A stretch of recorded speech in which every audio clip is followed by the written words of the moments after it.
Você conhece alguém que elogia o sistema público de saúde? Difícil, né?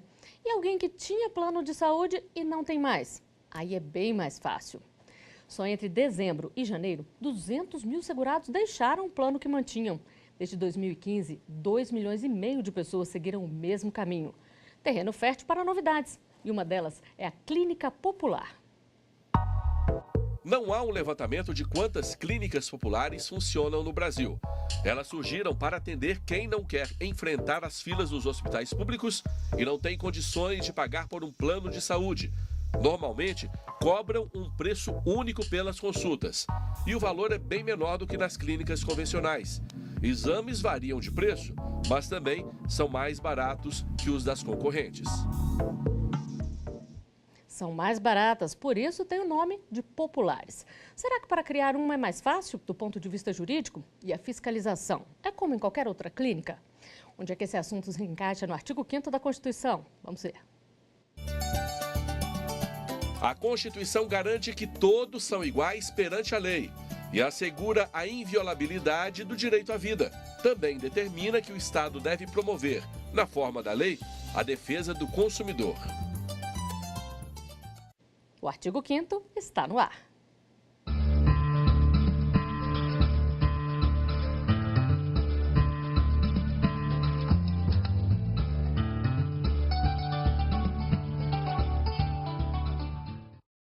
Estão aqui no estúdio do artigo 5º a advogada de Direito de Saúde, Patrícia Martins, e o advogado de Direito do Consumidor, Vinícius Fonseca.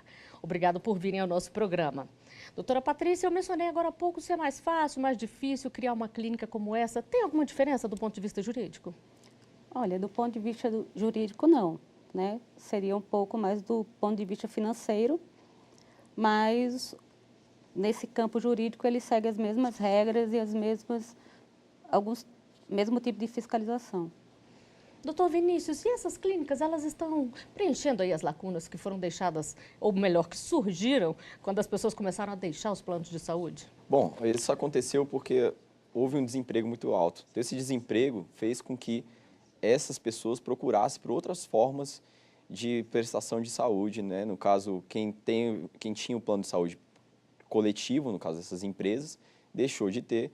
Então, o plano de saúde individual está cada vez mais caro, então a pessoa tende a procurar outras formas de ser atendido. O serviço do SUS recebe sempre uma visão muito crítica da sociedade. 93% das pessoas diz que o serviço é mal prestado. Então, é natural que o cidadão, no caso o consumidor, procure por outra forma de ter sua saúde beneficiada de alguma forma. E a gente pode dizer aí que essas clínicas, esse tipo de clínica está sendo beneficiada aí por causa da crise, do desemprego, né? Porque é isso que leva justamente as pessoas a deixarem o plano de saúde, né? Exatamente. É nesse ponto mesmo.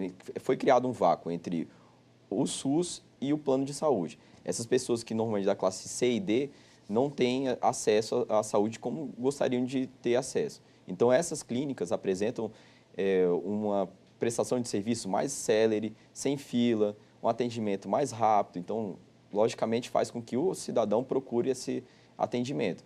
E o custo não costuma ser tão alto, em comparação com o plano de saúde. O médico também prefere fazer esse tipo de atendimento, então, o benefício acaba sendo para ambas as partes. E quem é que fiscaliza essas clínicas, doutora Patrícia? Elas sofrem o mesmo tipo de fiscalização de qualquer outra clínica ou tem algum diferencial?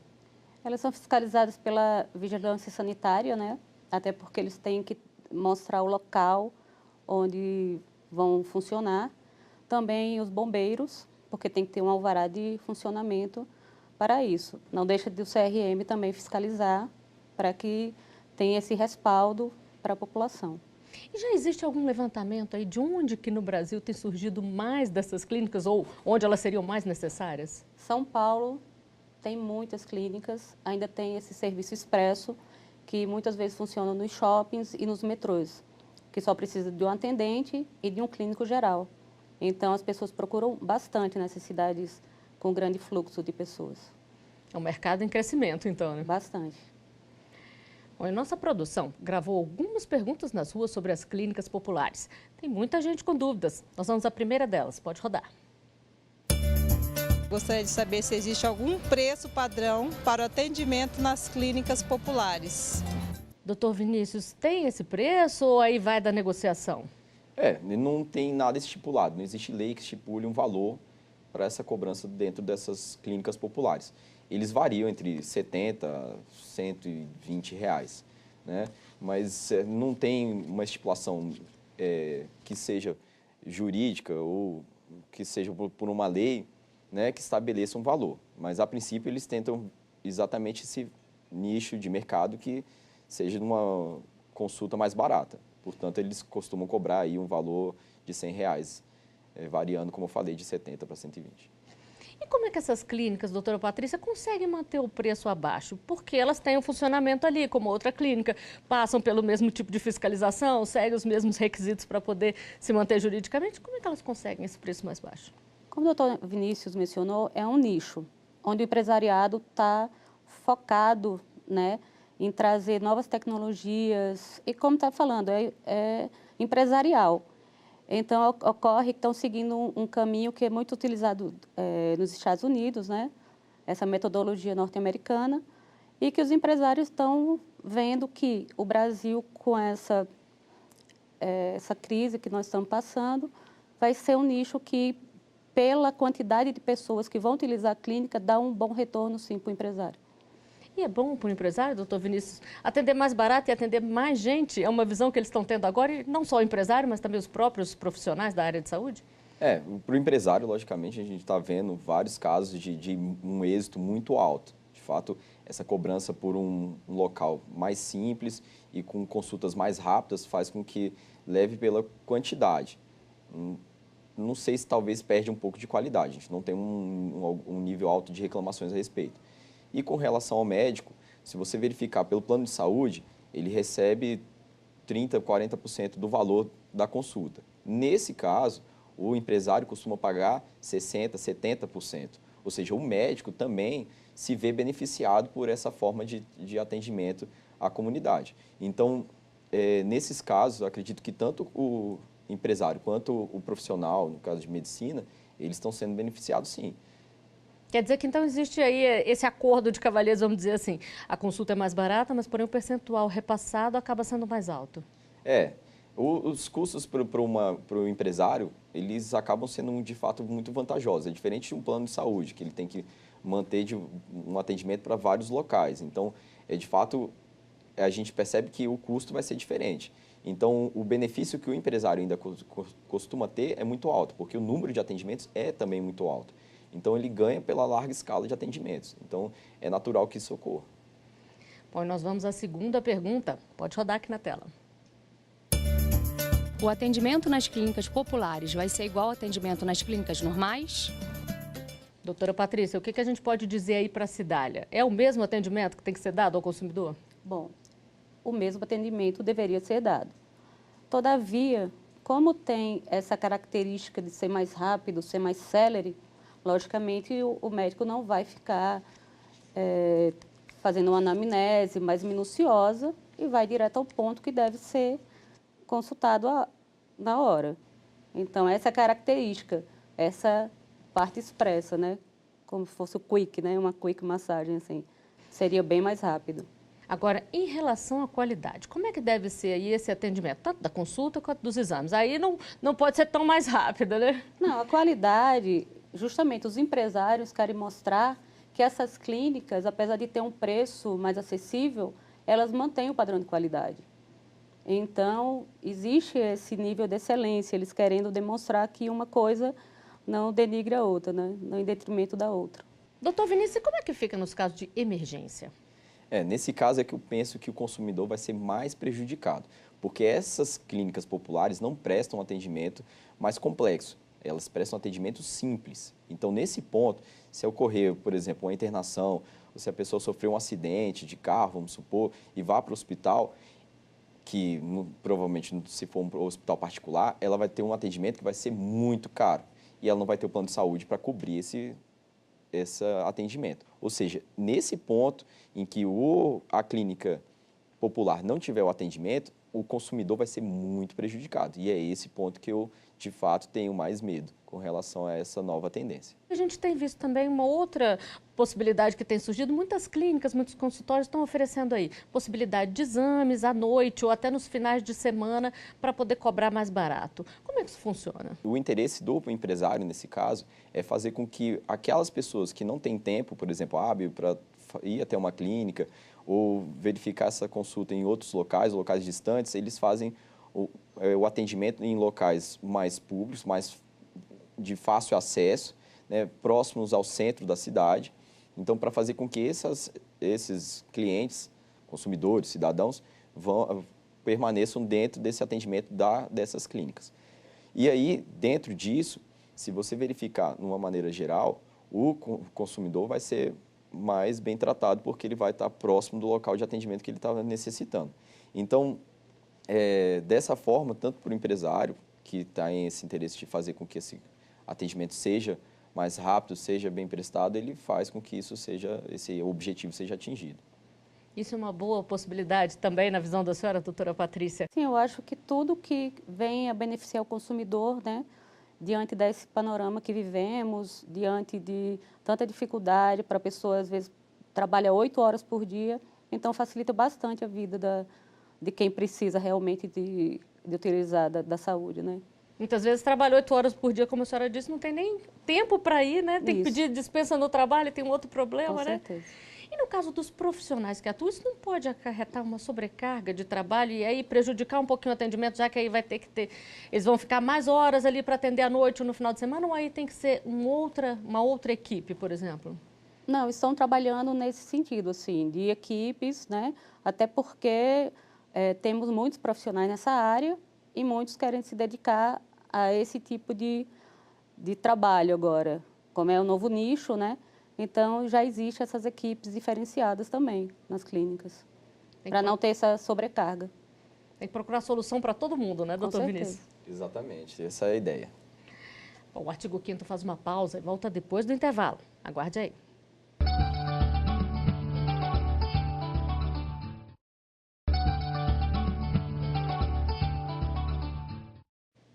Estamos de volta com o artigo 5º. As clínicas populares são o assunto de hoje. Aqui no estúdio eu converso com a advogada de Direito de Saúde, Patrícia Martins, e também com o advogado de Direito do Consumidor, Vinícius Fonseca. E nós temos mais uma pergunta feita nas ruas para ser respondida pelos nossos convidados aqui. Vamos ver, pode rodar. Se eu tiver problemas no atendimento em clínica popular, quem eu devo recorrer? O que dizer para a Charlene? Bom, esse é um assunto natural para o direito do consumidor. Primeiramente, o que ela pode fazer é procurar pela PROCON. Então, aqui em Brasília, nós temos atendimento pelo número 151. Então, já procurando pelo PROCON, ela pode fazer essa reclamação. Ela pode fazer reclamação também pela ANS, a Agência Nacional de Saúde. Procurar pela ANS para informar que aquela clínica está fazendo uma prestação de algum serviço. E, por fim, se ela tiver essa prestação de serviço que for de forma errônea, ou que ela tiver algum dano, qualquer coisa desse gênero, ela pode procurar, sim, pelo judiciário.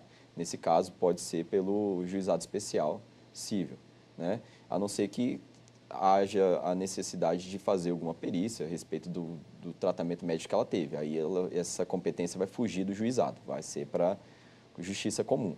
E o que é importante esse consumidor que teve algum tipo de problema ter em mãos para poder buscar a solução do seu problema? Que tipo de provas ou de testemunhos ele tem que ter?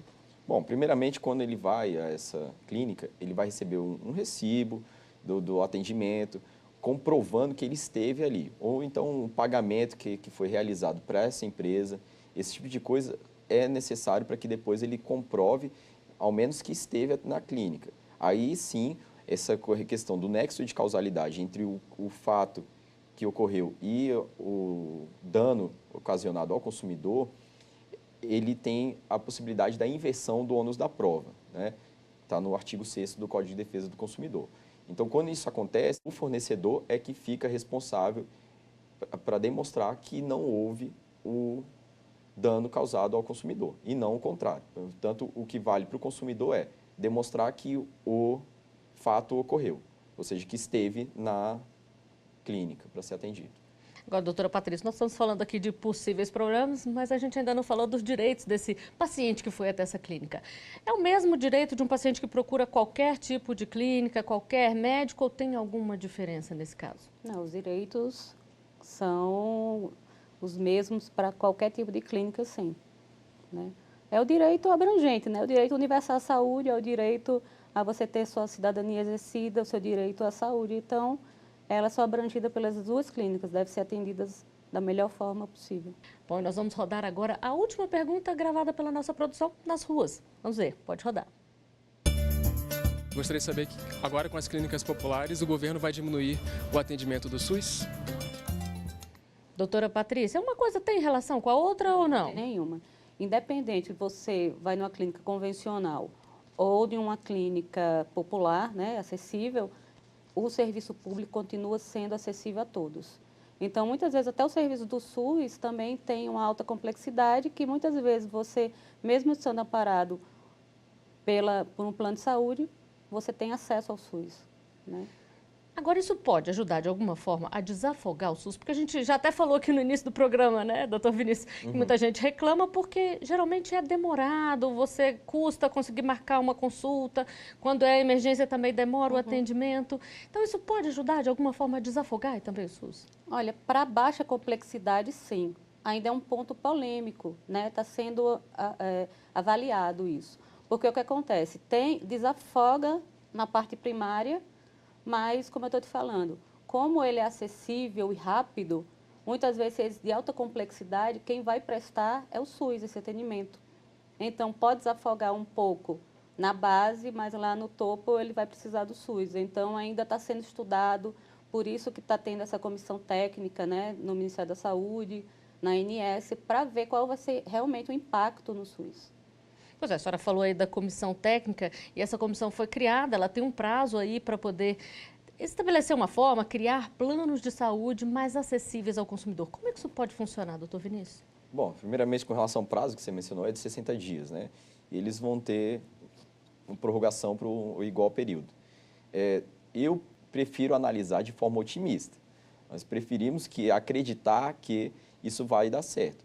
Mas, a princípio, eu não vejo uma relação que faça com que isso vá dar certo logo de imediato, porque tem que haver a cooperação das operadoras também, desses convênios. Então, quem presta o serviço são as operadoras, né, de saúde. Então, há de se ter esse convênio estabelecido entre a prestadora de serviço e o governo. Então, se isso não houver, fica difícil. Não adianta você estabelecer uma resolução da ANS dizendo que há aquela possibilidade e a operadora não aderir. Então, como disse, prefiro olhar com bons olhos, mas é difícil que isso ocorra de forma imediata. Porque a comissão não pode simplesmente dizer o preço que a operadora tem que cobrar. É isso que o senhor está explicando aqui, né? Exatamente. Ela não pode pegar e interferir dessa forma no mercado, é mais complicado. Então, por uma agência reguladora, ela, como diz o próprio nome, ela tem o interesse de regular, não tem como ela forçar a operadora a estabelecer um valor. Então, num primeiro momento, como eu disse, prefiro olhar com otimismo, mas talvez não ocorra da forma que a gente espera. E qual é a visão da senhora, doutora Patrícia? A senhora acha que é possível aí criar planos de saúde mais acessíveis? Desde 2000 está tendo essa briga, né? Até quando começou a ANS. Porque para alguns planos, realmente, essas normas não são factíveis para eles, né?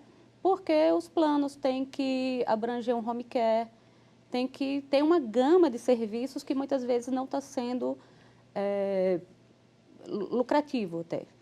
Então, essas clínicas populares, esses planos de saúde mais acessíveis, eles vêm com essa característica, mas também não acredito que vai haver uma regulação imediata. Realmente requer muito estudo, requer muito planejamento, até porque são empresários também que têm uma planilha de custo, de cálculos, empregados. Então, realmente é muito abrangente para ser feito dessa forma. Até que o Ministério da Saúde está tentando fazer, digamos, um próprio, né, com 3 modalidades, mas isso também vai ter um impacto, porque um terceiro, que é o misto, que é um ambulatorial com hospitalar, ele pode ter um impacto na conta do consumidor diretamente, porque ele vai pagar 50% disso. Então, é um estudo muito abrangente, precisa de um bom tempo ainda, não são 60 dias que vão dizer que caminho seguir. Bom, e nós gravamos uma entrevista com a representante de um site que atua como uma espécie de intermediário entre os pacientes e os profissionais para baratear o custo de consultas e exames. Tudo é pago usando a internet. Nós vamos assistir aqui para entender melhor como funciona. Pode rodar. É um e-commerce convencional, como comprar um livro. Então você escolhe o serviço, uma consulta, um exame, faz o cadastro, coloca o nome do beneficiário que você pode comprar para o filho, para a esposa, para o marido, né? Então tem que fazer o cadastro do comprador e do beneficiário. E aí você vai receber no e-mail uma validação com o número desse vale de consulta. E no ato do atendimento, você vai apresentar só o número desse vale exame e essa clínica vai validar para ver se isso realmente não é falso, esse número, e você vai ser atendido. Não existe diferença nenhuma, nem de acesso, nem de agendamento, nem de horário, nada. A gente faz uma negociação toda abaixo do valor particular. Então é a rede particular de saúde, mas está atendendo o paciente de saúde com um valor menor. Você não tem mensalidade, você não tem nenhum tipo de custo além do que você realmente precisa. Tá? Então, você, a partir do momento, eu quero uma consulta, eu estou precisando para hoje, você vai lá e compra, em 15 minutos você consegue ter esse número de vale e você consegue ser atendido na clínica que você escolher, dentro da nossa rede, claro. Doutora Patrícia, essa também é uma possibilidade, é uma opção para quem precisa baratear o custo aí? É uma tendência mundial, né? Estamos vivendo sobre a égide da tecnologia. Então, querendo ou não, é uma tendência que todos vão optar e ter uma facilidade, porque muitas vezes são serviços de baixa complexidade, uma alergia, uma dor de cabeça. Então, fica mais fácil do consumidor ter o acesso, né, dessa forma. E o Brasil já aderiu a essa tendência? Isso já existe em vários estados? Como é que é? A tendência maior é em São Paulo, né, que sempre sai à frente de tudo no país, mas é uma tendência que está sendo apostada em vários estados. Aqui no Distrito Federal também já temos várias clínicas e vários aplicativos nesse sentido também. Doutor Vinícius, e aí qual é o cuidado que o consumidor deve ter ao optar por um atendimento como esse? De entrar num site, comprar uma consulta, um exame ali. Ele tem que ficar mais atento? O que ele tem que fazer? É o mesmo procedimento que deve tomar o consumidor quando vai para a internet, independente de qual seja o serviço. Seja bancário, seja de telefonia, de qualquer forma, o serviço, quando ele vai ser feito pela internet, ele deve tomar vários cuidados. O primeiro deles é saber se de fato a empresa existe. Procurar saber se ela tem reclamações. Tem os sites do governo, consumidor.gov.br, você tem esse atendimento. Você pode verificar pelos amigos, aqueles que você tem contato, alguém que já foi atendido por aquele tipo de serviço. Então, todo cuidado dentro da internet é pouco. E, geralmente, como é que funciona esse serviço na prática, doutora Patrícia? As pessoas simplesmente compram pela internet e conseguem marcar diretamente com os profissionais? Como é que é na prática? Cada aplicativo tem seu tipo de gerenciamento. Alguns você entra diretamente em contato com a especialidade e já marca.